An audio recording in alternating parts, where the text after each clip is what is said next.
Amongst the compact SUV contenders, the Subaru Forester is one of the more unique options available today. In this video, we will dive deep into the Subaru Forester 2.0 i-S with EyeSight to see if its unique qualities and design is still relevant in today's times. Let's do this.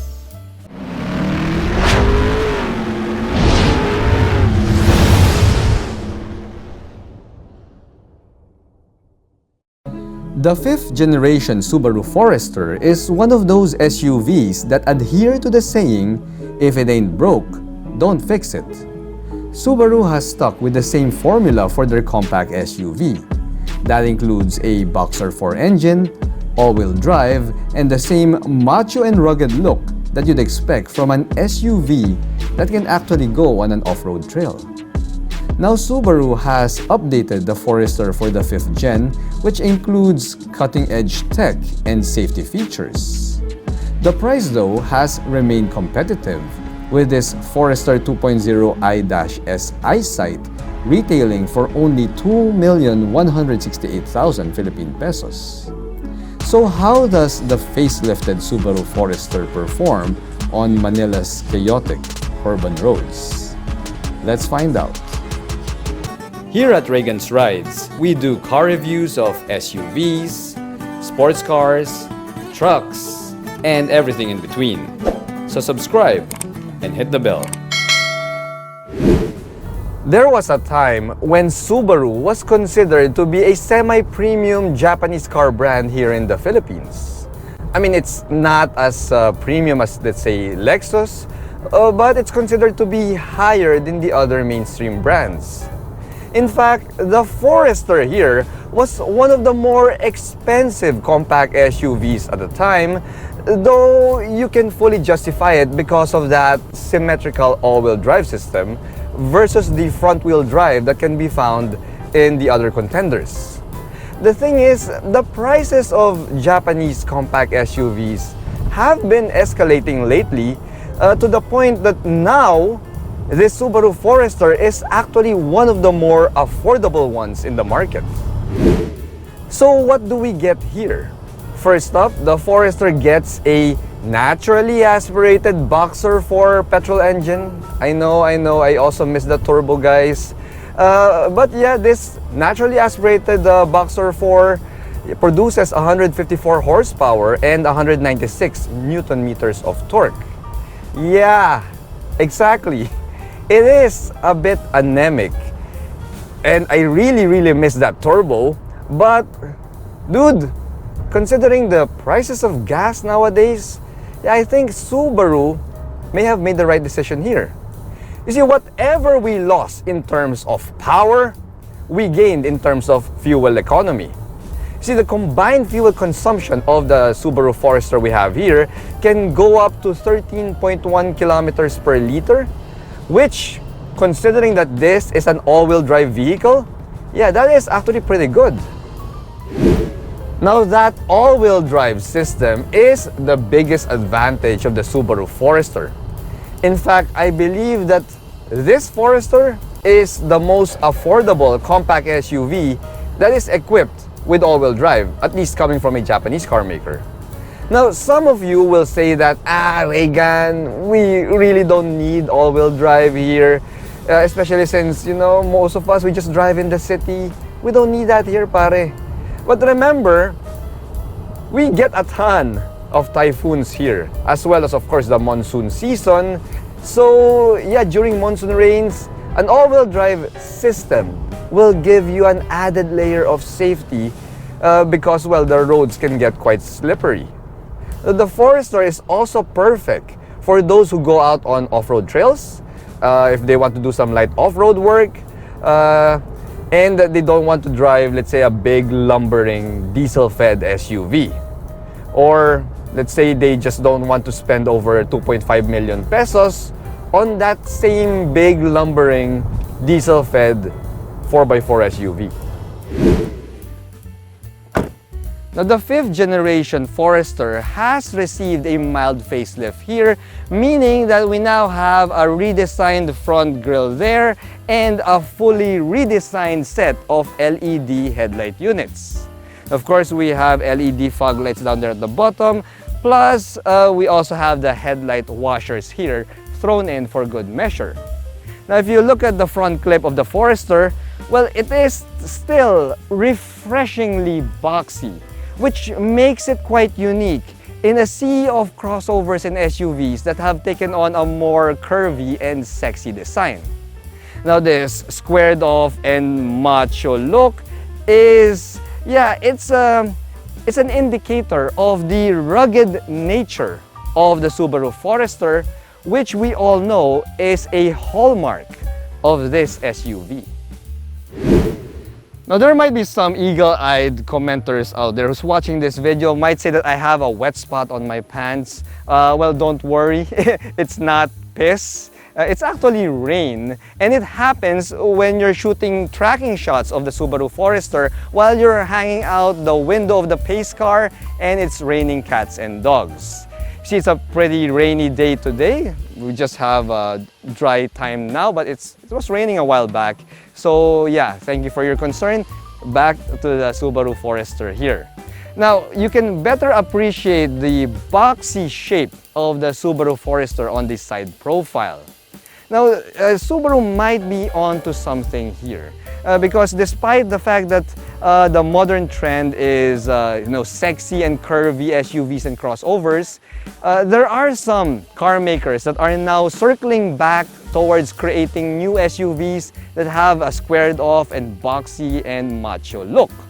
Now, Subaru stuck to their guns and still retained that boxy silhouette of the Subaru Forester, and it gave this SUV a timeless look.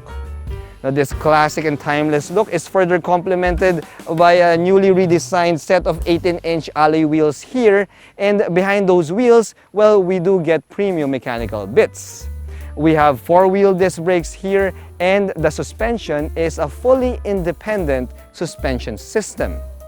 Now, it might not look it. It might look a little bit on the low side, but the ground clearance of the Forester stands at 220 millimeters, which is what you'd expect from an SUV that is meant to go over landing or even cross light streams or shallow rivers. Not much has changed inside the cabin. You see, the Forester already had a pretty premium cabin from before the facelift, so there really wasn't any need of much change here inside. See, we still get premium leather seats here with power adjustments for both the driver and the front passenger seat. Although I would have loved to get ventilation in these seats, which would have been a nice bonus. Now, we also have a leather wrap steering wheel here that has a tilt and telescoping function there. And I have to say this, if you are a first-time driver of the Forester, you might get a little bit intimidated by this steering wheel. You see, we get a ton, and I mean a ton of buttons there, not to mention the paddle shifters, and it might be a little bit confusing at the start. But if you were to ask me, I prefer to have this steering wheel with all of these buttons rather than having all of the controls baked into the infotainment system. Now, I prefer this format. See, they might be a lot, but once you get the hang of it, they are pretty well laid out and quite easy to use. Now, speaking of a lot, well, we also get a lot of screens here. In fact, we get 3 screens. See, we have the usual gauge cluster there with a colored multi-information display in the middle. That's screen number 1. We also have a second screen on top of the dashboard there. It has a nice big hood. That's screen number 2. And of course, we have that 8-inch touchscreen infotainment system, bringing the total number of screens to 3. Now, I love that we have a separate screen on that second screen, on the top of the dashboard, because that shows me my vehicle information like off-road conditions And we also have the EyeSight safety system information there. And I like that it's separate from the infotainment screen because it feels better sorted out. Yeah. Now the infotainment system here might just be an 8-inch touchscreen, but it is also pretty well equipped. We have Apple CarPlay here, we have Android Auto, we have voice command, and we also have the image of a 360-degree view camera. Now, when you go down from the infotainment system, we also have a dual zone fully automatic climate control setup here. And I also love the fact that we have actual physical knobs and buttons for your infotainment system for the most used functions. And that just tells me that Subaru still thinks of us, us, the Titos of Manila, when they laid out the controls and the functions of the Forester. That's a thumbs up for me. Now, aside from that, we also have an actual knob here for your X mode functions, which you will use when you take the Forester out on an overlanding trip. Beside that, we have an electronic park brake with an auto hold button, and we also have premium soft touch materials here on the cabin. Plus, we have a pretty large sunroof there, not quite panoramic, but large enough to give this Subaru Forester's cabin a more premium feel. Now, another huge advantage of the Forester is the visibility. I mean, we get what I think is the largest windshield and windows combo here in the compact SUV segment. Now that's fantastic since that makes it so easy to drive the Subaru Forester. Now pair that with a perfectly balanced steering feel here, just the right amount of heft, just the right amount of feedback, and we also have that smooth linear-tronic CVT transmission, and you have what's practically a no-fuss daily driver here in the Subaru Forester. Now, the icing on the cake is the safety system. You see, the Forester gets Subaru's EyeSight 4.0, which further improves the safety bits with its stereoscopic cameras. I mean, it's not even the word stereoscopic cameras. And they pretty much help to keep you safe at all times. In fact, I actually have the system right now on right now while I'm driving the car and I'm talking to you guys because I'm talking to you guys, so I just need that added layer of safety with that EyeSight 4.0. I mean, as you're seeing on your screen, dude, we get all of these safety bits here. We get all of these active safety, passive safety, and driver assist aids in the Subaru Forester. And that EyeSight 4.0, the adaptive cruise control and stuff like that, it's really, for me, the best when it comes to all of the Japanese car brands that are equipped with a driver assist system. Now, these safety features further help to make the Subaru Forester such an attractive price proposition. I mean, considering that it's one of the more affordable ones and you're getting all of these safety features, yeah, dude, panalo, panalo, winner in English. Now, since we have a large windshield here and we also have a pretty boxy shape for the Subaru Forester, well, as I'd expect, the NVH on the highway is, it's not really that good. I mean, vibration-wise, we don't get much vibrations here. Subaru says that they've improved on the vibrations, and I could feel that because it feels smooth and solid here inside. My issue is actually wind noise. You see, because of the lack of curves and the sexy silhouette with the Subaru Forester, I mean, it is a macho and boxy shape. When you go up to around 85-90 kilometers per hour, the wind noise starts to get inside the cabin. It's a little bit louder than average. So that is something that you need to consider, especially if you want something that's a little bit more, a little bit quieter. The thing is, the Subaru Forester is never meant to be like Rolls-Royce quiet in the first place. I mean, this is an all-wheel drive sporty SUV that's meant to go on trails. So and I think that's like wind noise at higher speeds. Yeah, that's pretty much forgivable. Now anyway, in terms of ride comfort, let's go and check out the back seat. Now I've said it before and I will say it again. The back seat space of the Subaru Forester is extremely spacious.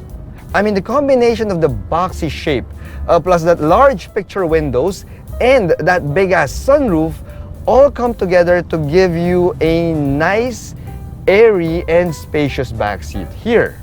I mean, headroom is fantastic, legroom is also really good, so your backseat passengers will have a comfortable time here.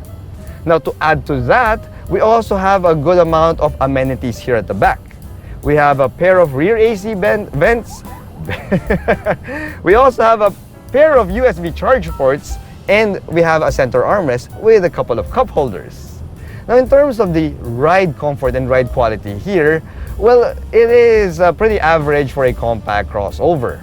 I mean, it's not bouncy, it's not jittery, it feels like any regular compact SUV from a Japanese car maker.